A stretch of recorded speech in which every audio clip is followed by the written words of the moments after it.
I believe you all can see my screen.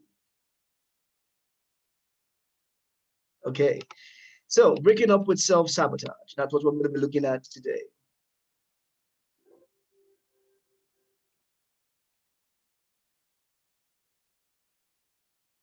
Once again, I want to welcome each and every one of you to this webinar, and I'm happy that you were able to make it. I want to take this moment to congratulate all of you for taking the first step toward letting go of self-destructive and self-sabotaging behaviors and moving forward into a happier, more fulfilling life. I am Dr. Rukewa Ojimogo. My friends call me Ruki, and I am a John Maxwell certified coach, speaker, teacher, and trainer. And I'm passionate about three things. I'm passionate about the nation's faith leader. I am a Christian by faith, and I love to take God at His word. And so one of my passions in life is just learning how to just take God at His word and see Him work wonders in my life. Secondly, I'm passionate about transformational leadership. I believe that everything rises and falls on leadership. And I believe that as people, you influence someone. And I believe that when you are in a leadership position, it rests upon you to take people to higher levels. Lastly, I am passionate about personal growth and development. Oh, I have come to understand that one of the best gifts you will ever give to yourself is the gift of personal growth and development. And that is where this webinar comes into play today. During our time together, we will be exploring what self-sabotage is, why we partake in it, and how to fight back against destructive behaviors and form healthy habits instead. So let us get started today. What is self-sabotaging behavior? Self-sabotage refers to behaviors or thought patterns that hold you back and prevent you from doing what you want to do. The very word sabotage has to do with destruction. It means destruction. So self-sabotage refers to behaviors or thought patterns that hold you back and prevent you from doing what you want to do. Behavior is said to be self-sabotaging when it creates problems and interferes with long-standing goals. So some examples of self-sabotaging behaviors include procrastination, self-medication with drugs or alcohol, comfort eating, and interpersonal conflict. While these acts may seem useful and comforting, eventually they are going to lead you down a destructive path. Now, why is this webinar important? Because you matter. I want you to say that to yourself this moment. I want you to say that I matter. You matter. If you are listening to me at this moment, God ain't done with your life. If you are listening to me at this moment, there is something important that you were made here for. If you are listening to me at this moment, you are not a useless creation. It doesn't matter how many mistakes you have made. It doesn't matter how many failures you have experienced. You are an important piece. There is an essence. There is a reason for your life. And so the essence of this webinar is to teach you how to stop doing things that destroy you. I love this quote. I think it's by Rajan Tata that says that no one can destroy iron except rust, its own rust. In the same way, no one can destroy an individual except his own mindset. Your mind could be your greatest ally, and it could be your greatest enemy. And it is one of my expectations that by virtue of this webinar, you will learn how to stop standing in your own path. Let us proceed forward. I ask a question now. Are you self-sabotaging? Now, before you answer that question, let me show you some signs of self-sabotaging. Do you tend to focus on what's not working as opposed to what is? Do you tend to fear the future, worry about a lot about what ifs and what might happen down the road? Do you feel like you have no value and find it challenging to recall accomplishments? Do you criticize yourself often and can't accept compliments? Or you compare yourself to others consistently, then feel bad for not measuring up? Do you chase away relationships? Or in fact, if you ever find yourself in a relationship, you quickly find flaws and fault in the other person? Or do you feel like you have no purpose in life? Now, for some of us, these behaviors are all too familiar. For others, it's a bit far-reaching, but we are going to go deeper to look at certain specific actions and symptoms of self-sabotage. Let me say this at this point. If you want the slide, I'm going to be very happy to send it to you so that you don't bother yourself about taking too many notes if that's going to work for you. Okay. Now, symptoms and habits of self-destruction. What are some of the symptoms and the habits of self-destruction? Under the umbrella of self-sabotage is self-destruction. And there are some of the few. Remember that sabotage is destruction. So when you are self-sabotaging, you are literally doing things that destroy you, that prevent yourself from making progress, that prevent you from achieving or accomplishing your full potential. So what are some of the things, what are some of the behaviors that characterize self-sabotage? Are failing to take action, or having a negative, pessimistic, or self-defeating mindset. For example, there are people who just tell themselves, I am going to fail, I just know it. That is a self-sabotaging behavior. It could be overeating. It could be undereating. It could be forced incompetence, where you portray yourself as unintelligent or incapable. It could also be bullying, when someone goes out of his or her way to harm others. That is a self-sabotaging behavior, and it's it tells us that there is something going on internally in that person that is beyond the surface. Also, self-harm, self-pity, drug and alcohol abuse, deliberately alienating yourself from others, refusing help, spending too much, or even neglecting yourself physically and mentally. All these are self-destructive behaviors. These are self-sabotaging behaviors. Now, we all go through ups and downs in life. We all have problems. We all have issues. But when you return to the patterns of binge drinking, when you return to the patterns of overeating, when you return to the patterns of self-harm, it only shows that you find comfort in the harmful actions of self-sabotage. What are some of the reasons why we literally go out of our way to stop ourselves from making progress? The first one is that we feel a lack of self-worth. We feel a lack of self-worth.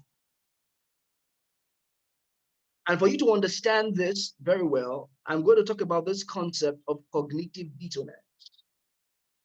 Cognitive dissonance refers to the tendency we have to seek consistency among our beliefs and opinions. But every time something doesn't make sense, like when we are hurt or surprised by an action, we tend to feel discomfort and our brain tries to create a new reality. So basically what happens is this: cognitive dissonance is when you have inconsistent thoughts, beliefs, or attitudes relating to behavioral decisions or change. A classic example is when somebody knows that smoking is a bad behavior, but then they continue smoking. Now, what happens? How can you relate that to self-sabotage? This is what happens, and I want you to follow me. You see, this is why your mind is a very, very important tool. Your mind can make you, your mind can mar you. You are where you are today because of the dominant thoughts that control your mind. You are seated right now in this webinar because thankfully you thought it was important for you to attend. I can assure you that if you were able to convince your mind that there was something more important than this, you would not be seated here today. Again, I'm a person of faith, and my faith informs everything that I do. One of my lovely verses in the Bible is Proverbs 23, verse 7a, that says that for as a man thinketh in his heart, so is he. So how does cognitive dissonance affect you? How does it affect your sense of self? Well, this is it. When you think whatever your mind has come to believe is true, your brain is always going to want to find things in your environment to confirm that belief. A classic example is if I believe that a party in my office. Let's assume that I believe that someone who works in my hospital is evil. You just believe that this person is a bad person. This person hates me. This person doesn't want anything good for me. If that person tomorrow decides that, you know what, uh, let me get you coffee and I'm going to pay for it myself. Now, it's one of two things that are going to happen to you. That action contradicts your belief. The belief is that this person does not like me. This person hates me.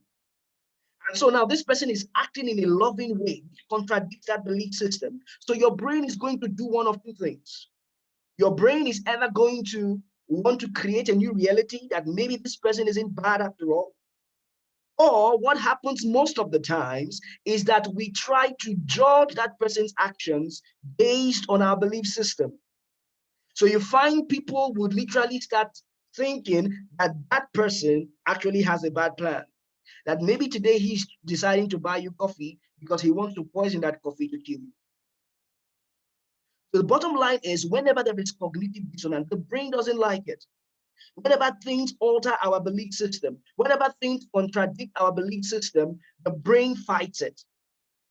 And it's easier for your brain to justify your previous belief system, even if it is not true. How does that relate to self-worth? Simple. Many of us, painfully, have grown up in very negative and pessimistic environments.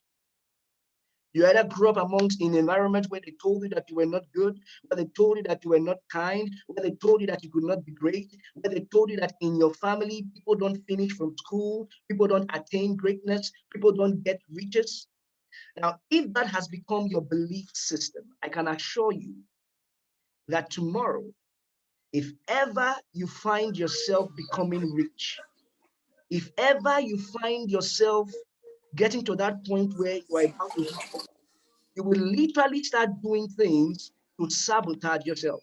And I'm sure some of us have experienced that before. A classic example could be in the case of love. So let's assume a woman had a relationship before. The first relationship a woman was involved in, this lady was involved in, she was hurt. The guy lied to her, the guy broke her heart, there was distrust. Now, if she formed that association in her mind that love is connected with distrust, love is connected with pain, love is connected with disloyalty, and she never changed that belief system, guess what? Tomorrow, if she ever gets into another relationship and she finds that those feelings of love are getting triggered again, do you know what is going to happen? She's literally going to start doing things to destroy that relationship without her knowing. Why? Because the moment those feelings of love begin to erupt, the brain is going to create that connection again that look, love is associated with pain, love is associated with hurt. You are not worthy of love. Every time you have tried to love, you always find yourself in problems. And so she is literally going to start doing things to end the relationship. She will start treating the person as though he is disloyal, even if the guy hasn't done anything to hurt her feelings. Even if the guy hasn't done anything to make her feel that he's cheating on her, she will literally start suspecting everything that he does. Why? Because of that belief system. The brain does not like cognitive dissonance. And this is one of the reasons why we self-sabotage. If you have a low sense of self-worth, whenever you start doing things that high net worth individuals are doing, whenever you start making progress with your life, because your brain is not used to that, because your belief system does not agree with that, you will literally start doing things to destroy your progress because your brain is always going to want to maintain your previous belief system. The second reason why some of us self-sabotage is because of the imposter syndrome. Again, the essence of this webinar is because you matter. You are an important piece of this life.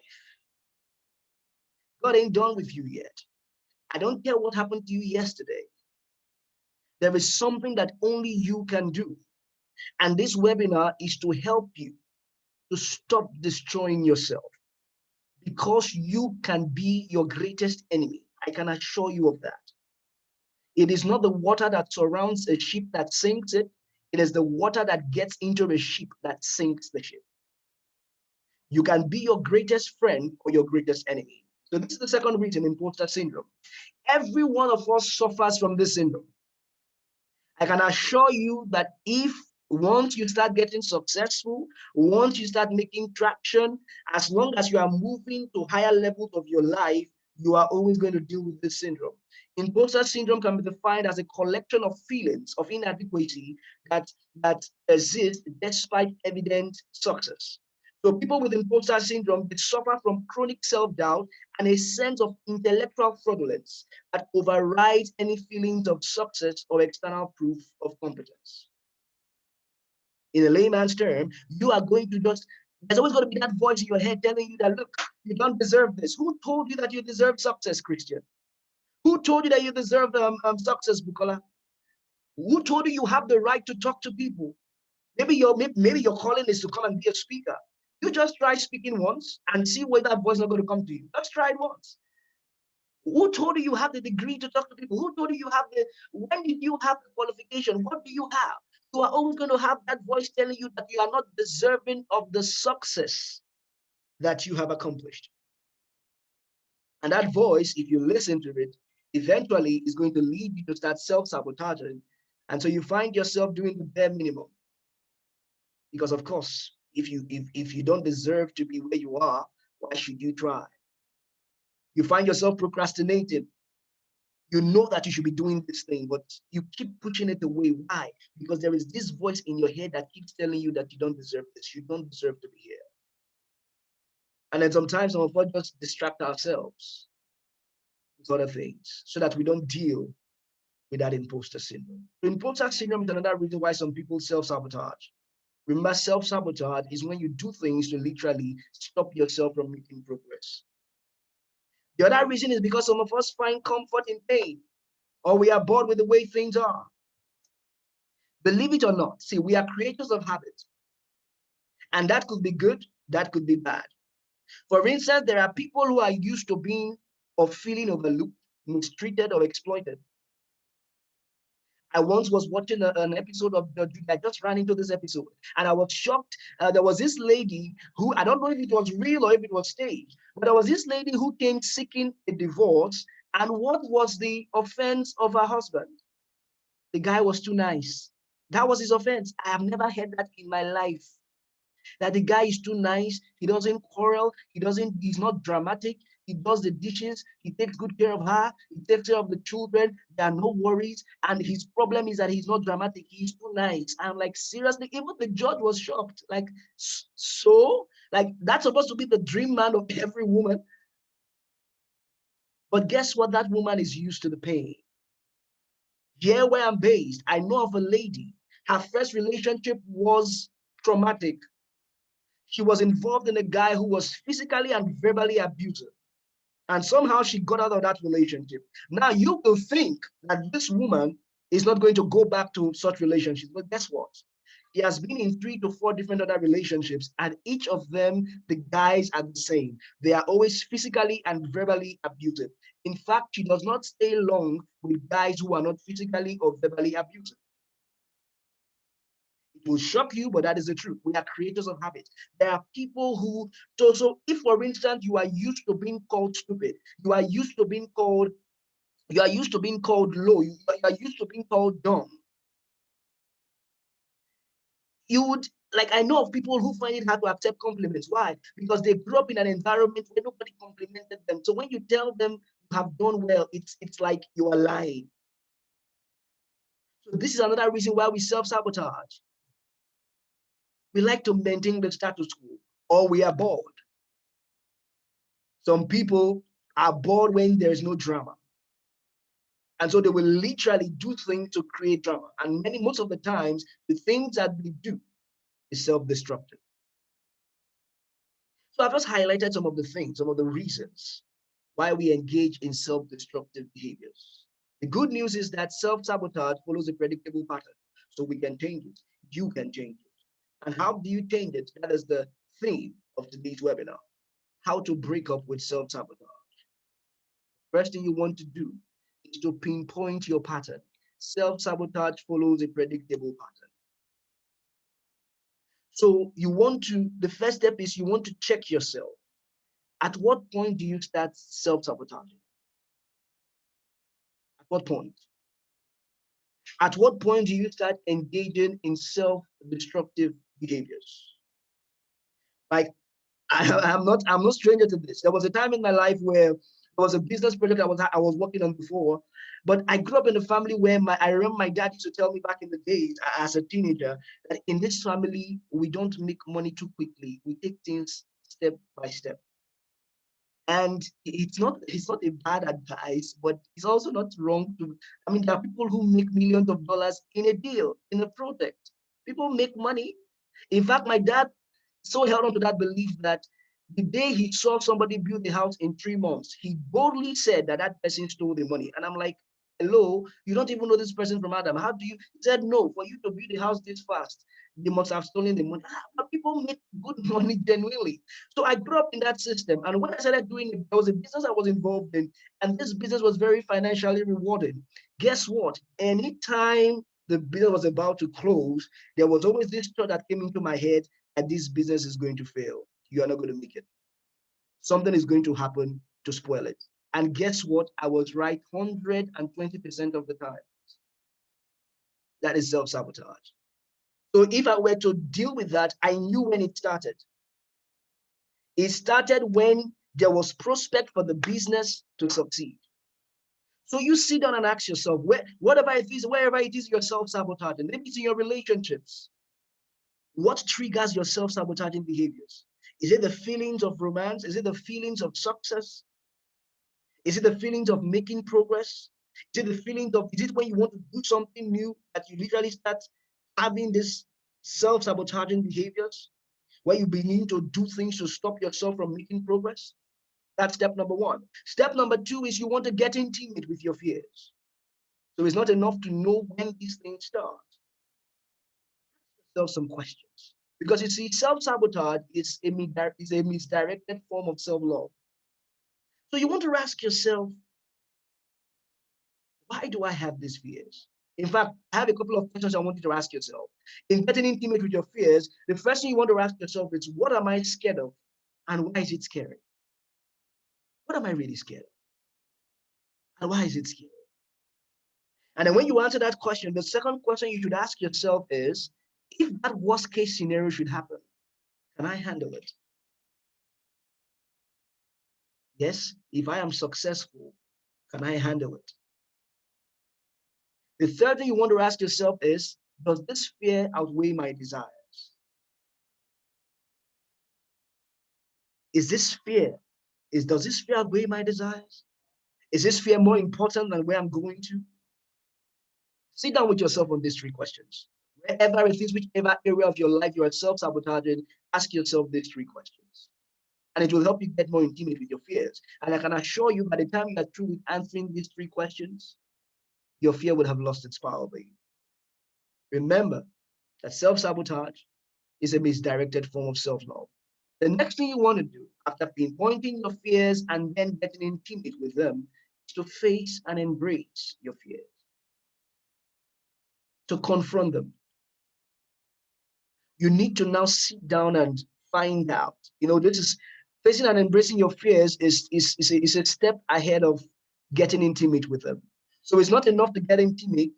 You want to confront those fears because you have to be able to confront your fears for your fears to lose their power. There was this funny story of a man, anytime he got into a street, there was this bulldog that charged at him. And anytime he saw the bulldog, he would run away. He would run away. He would run away. He would run away. He would run away. And one day he just got tired of running and he said, you know what? I am going to face this bulldog. And then the bulldog was charging at him and he picked up the stick and he charged back at the bulldog. And when the bulldog saw that this guy was running at it ran away. But as it was running away, it backed at the guy. And then the guy noticed that, hey, this bulldog doesn't even have a teeth. He doesn't even have tooth. He doesn't have a single thing there. There is no dentition in the mouth. So all the while, he has been running away from the toothless bulldog. That is what happens when you face your fears. This was a case study of a woman called Olga. Olga was in a relationship. She was married. She kept telling her husband that she doesn't want him to leave her. But then she was always behaving in a way that made the man want to leave her. So she kept picking fights with him. She will forget to keep her promises to him, like picking him from work. It got so bad that eventually she had to go see a therapist. And when she confronted her fears, she discovered that, you see, they asked her, what are you really afraid of? And then she discovered that she wasn't actually afraid of Jack leaving her. She was afraid of her leaving Jack. And then further in-depth analysis of her discovered that she had a weird understanding of what marriage was. She had this prototype of who a wife should be to a man. And she saw that she could not meet up with that prototype. And she did not want to play the role of a wife. Even though she was married, she didn't want to play that role of a wife because she had this very weird understanding of who a wife should be to a man. And because she did not want to play that role of a wife, she literally was behaving in a way that was very antagonistic and irritated. And then, as she was behaving in that way, she kept expressing her worst fears to the man that, look, I don't want you to leave me. The point here is confront your fears. Find out from yourself, what are you really afraid of? What are you afraid of losing? Yes, if you change, what is going to happen? And I tell you that as you confront your fears will lose its power. The next thing you want to do is to recommit to a new healthy goals every day. Breaking up with self-sabotage. Why is that important? Because you are going to be taking care of yourself. You need to take care of yourself if you are going to deal with self-sabotage. So make up lists, setting small goals. Setting small goals will make you feel more accomplished and in control of your life. And I can tell you that as you strike things out of your to-do list, as you strike them out, it's going to give you that sense of accomplishment. And you need that if you want to deal with self-sabotage. Remember that the first reason why people self-sabotage is lack of a sense of self-worth. So you want to be doing things that build your sense of self-worth. Every day, set goals for yourself, but don't set exorbitant goals for yourself. Set minute goals, little goals for yourself. Whatever dream it is you have. There is this quote that says, by the yard it is hard, but inch by inch, everything is a cinch. Make it small. Break your goals into little pieces that you can accomplish. And as you strike things off your to-do list, I can assure you, it is going to create in you that positive feeling. The next thing is you want to stop assuming things. Every one of us is guilty. Even I speaking to you, I'm guilty of this. The mind, it is not wrong to analyze and assess your environment and try to make sense of your surroundings. It's something that we naturally do. But the danger lies in allowing your imagination to wander too far, leading to that worst case scenario, which causes anxiety, frustration, and fear. I have learned the hard way to stop assuming things, because most of the times when I assume things, I am always wrong. For instance, I see someone on the road, I try to greet them, hey, hi, how are you doing? And then they put up this very an angry face. Many a times you think you are the one who is the source of their anger, but by the time you ask them questions, you discover that they just had a very bad day. You want to stop self-sabotaging. Why? Because many a times your assumptions are false, especially your assumptions about other people or your assumptions about the situation. But guess what? Your mind is a very powerful place. Whatever belief system your mind holds on to, it is going to make it true for you, even if it is not factual.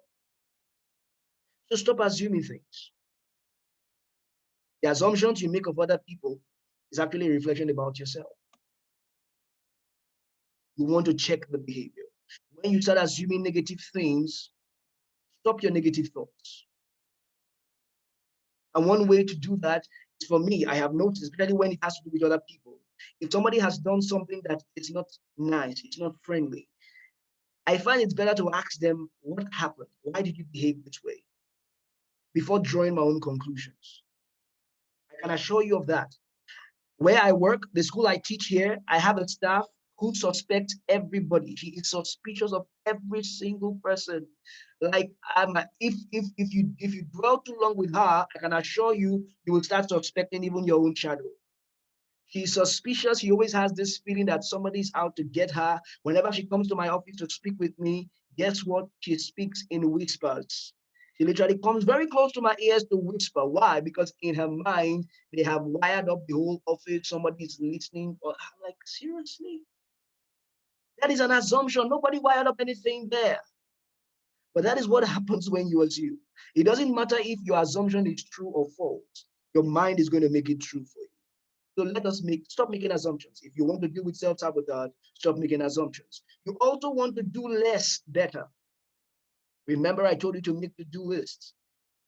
Do not crowd your list with too many things. Keep your day simple and meaningful. Don't let yourself get overwhelmed with things that aren't a priority to you. Don't waste your time on things that don't really matter. Learn to say no and to delegate responsibilities to other people so that you can create time to do things that you enjoy. If you like cooking, set aside a time a week to cook your best meals. You enjoy spending time with animals? Volunteer at an animal site. Do things that you are passionate about. Why? It will help to bring down your stress levels.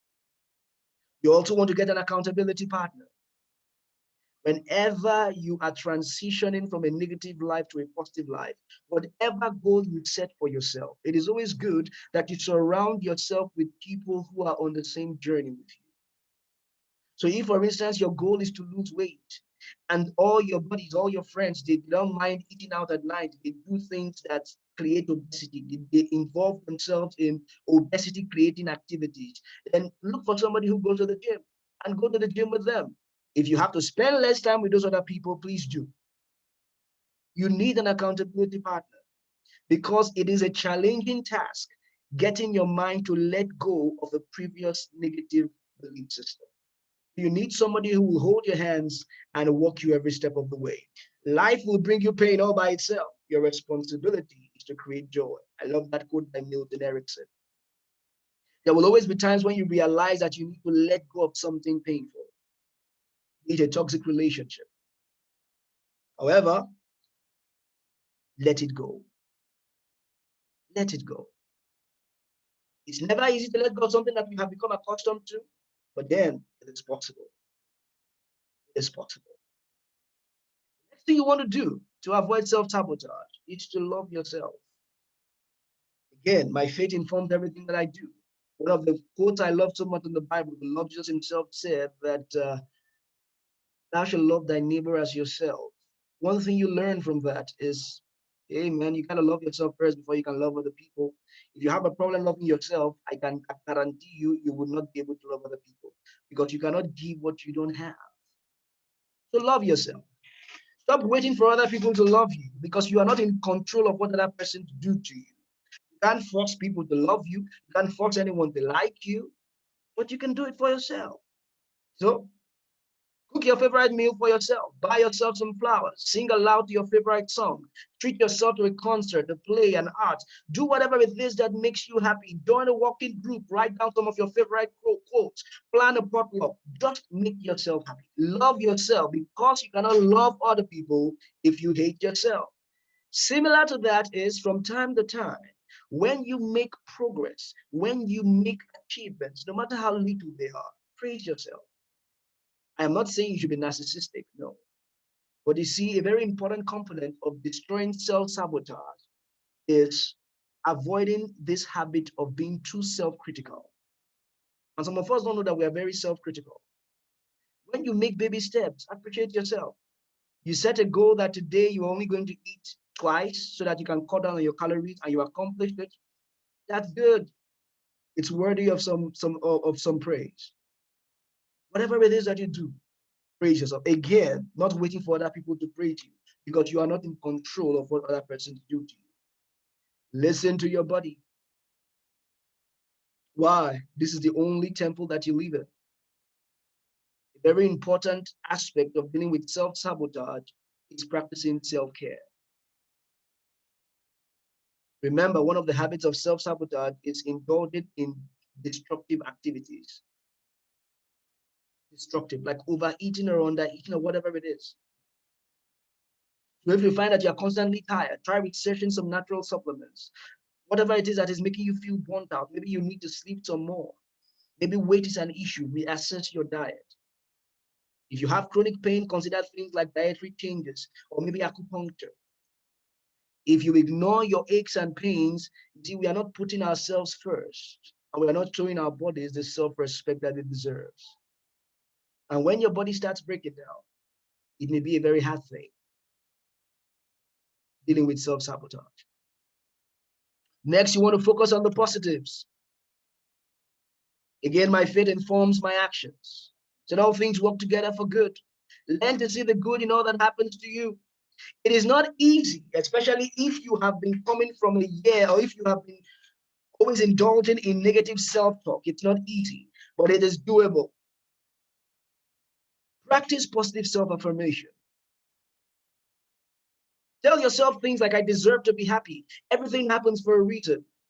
I trust my intuition. I'm worthy of love. I think it's Brian Tracy that said, say to yourself what you want to see, not what you hate to see. So instead of telling yourself that you are an indisciplined person, why don't you tell yourself that I am disciplined?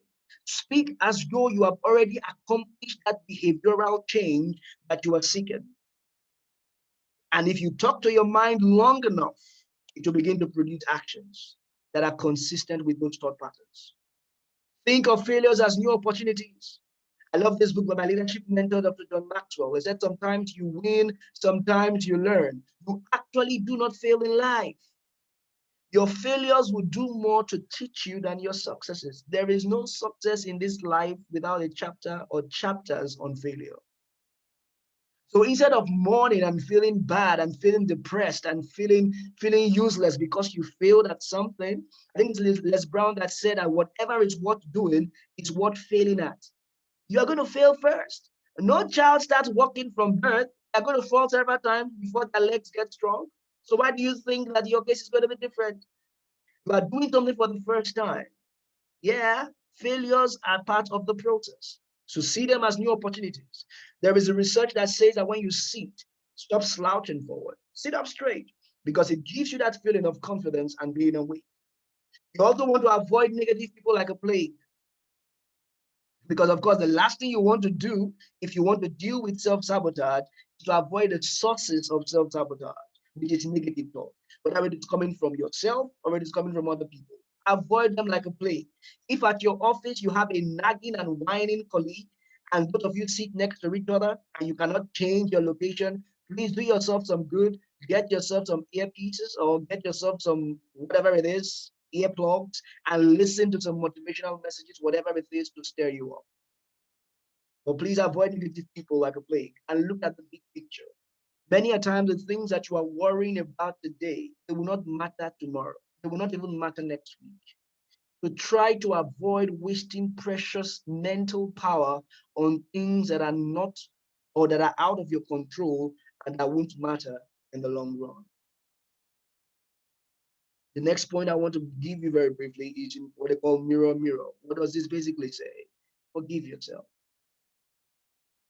In dealing with self-sabotage, you want to learn how to forgive yourself. Again, when you understand, when you see failures as part of the learning process, this should be easy for you. We have all done things that we are not proud of. I have. But you can't live your life being stuck in the past. I love this quote that says that you cannot go forward in life when your eyes are stuck in the rear mirror. You cannot drive a car forward when you keep looking back. The same thing applies to your life.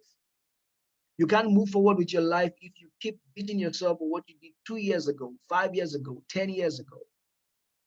Talk to yourself and defend yourself the way you would do for a friend, a parent, or a sibling. When you find yourself sinking back into negativity, you should talk to yourself. You can say, hey, stop that. You know that all that negativity isn't helping anyone here, and we can't afford to put ourselves down right now. Forgive yourself for your past actions and cut yourself a break. With that, that brings me to the end of this webinar. These are some of the resources that were used to put it up together. So I want to say thank you before I open up for Q&A. Thank you so much for the time that you have taken out to join me today. I hope you were able to walk away with some insight on your mind, on how your mind works, as well as some tactics on how to overcome self-sabotaging habits and behaviors. I want you to be resilient. I want you to move forward with your life, no matter what comes your way. Please be careful with what you tell yourself. Be careful about what you tell. Your mind is a very powerful tool. Somebody said, a great man said, that the only difference between a man, or rather, what makes a man, is his mind. Every other thing can be found in the pig. As brutal as that quote is, that is the truth. The only thing that makes you superior to every other creation in this life is your mind. Be careful what you tell yourself because your mind will make it come true. I'll be happy to take any questions at this point. Our time is over, but your work has just begun. So I will open briefly for Q&A, and then I will wrap up with some little announcements. So thank you, thank you, thank you. Yes, thanks to those of you who also joined in the course of the call. So I'm open now. Any questions? Does anyone have any question they want to ask me before we wrap it up for today? Okay, I just have a question, sir. listening. Um, when we're trying to do something and we keep consistently failing, I know that we're supposed to tell ourselves, just keep going at it. But like, what else can we do to like motivate ourselves? Is there any like is there people that we can reach out to support? Sure, of course. It's part of the things that we can do. That's why one of the things we have there is accountability, having an accountability partner. An accountability partner is not just going to hold your hands as you move. The accountability partner could also be a coach who has gone ahead of you. It's very good. Thank you for the question. It's very important that when you are on your journey to becoming a better person, to accomplishing any goal, you have in your inner circle people who have accomplished what you are planning to accomplish. Because sometimes, I think it's Albert Einstein that said that if you keep doing things the same old way and expecting different results, that is the definition of insanity. So when things don't work, you, of course, in addition to motivating yourself to keep going, you want to make sure that you're motivating yourself to keep doing what is right, not doing the wrong things. So yes, to answer your question, it is important that you talk with people who have gone ahead of you, who have accomplished, because not everybody who is qualified to give you advice. Not everybody. Age is not a criterion for giving good advice. There are many old people who have not accomplished anything with their lives, and if you meet those persons for advice, they will damage you. So yes, speak with people who have gone ahead of you. Thank you for your question, Robert. Thank you, sir. Well, okay. If we have no more questions for today, I want to thank you once again for your time. Shortly, I would send you, because this is recorded, I'm going to send you the YouTube link so that you can have it for your records. And I'll send it to you as an email. And just by show of hands, I don't know how many of you would want the slides so that I know who I'm going to send it to. Is anyone who would want the slide? Okay, okay, okay. Okay, all right. Thank you, Dr. Kate. Okay, so I'm going to send out the slides and I'm going to send out the YouTube link. And I'm also going to email you, noted Tish. I'm also going to email you, in the email, I'm going to send you my upcoming offers. I try to have at least one webinar every month, one free webinar every month. So I will let you know ahead of time. And then I may also have some paid offers as well. I'll put everything up in the email. Also, my social media platforms, if you want to reach out to me on any of the social media platforms. And thank you all so much once again for your time. The last thing I want to kindly request of you is I would love to keep these faces in my memory. So if you don't mind, I want to kindly ask everyone if you could just turn on your videos briefly. Let me just take a picture so that I can remember these lovely faces who accepted my first webinar for this unique year. So if you don't mind, I would like to see your faces just briefly. Uh, okay, should we wait for you, Andy, Indresu, Tish, Michael?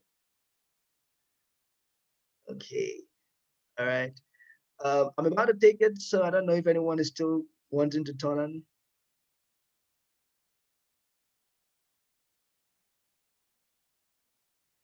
Yeah, Ndoso and Jay, should we wait for you or we could go ahead? Oh, please don't wait for me. Thank What you. about you, Jay? Are you ready, Jay? Jay, are you there? Okay, then. So let me just take this real quick. Yes, Christian. Thank you. Thank you. Thank you. Thank you. Okay, so one moment. I'm about to take it now.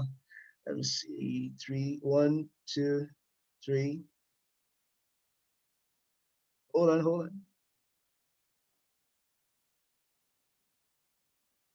Okay, so let me just confirm that I have the picture because sometimes this thing just, you may think you have it, but you don't have it. Let me just make sure I have it.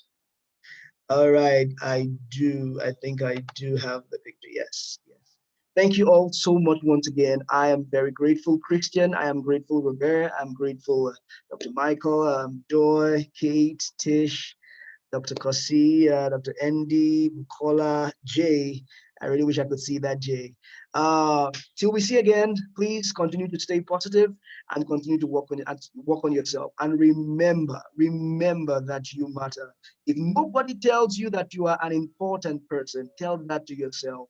Tell that to yourself. You matter most to the most important person in the world, and that is Jesus. That is the God Almighty, the one who created the whole world. So please, if nobody ever celebrates you, celebrate the fact that you are here today. And as long as you are here today, God ain't done with your life yet.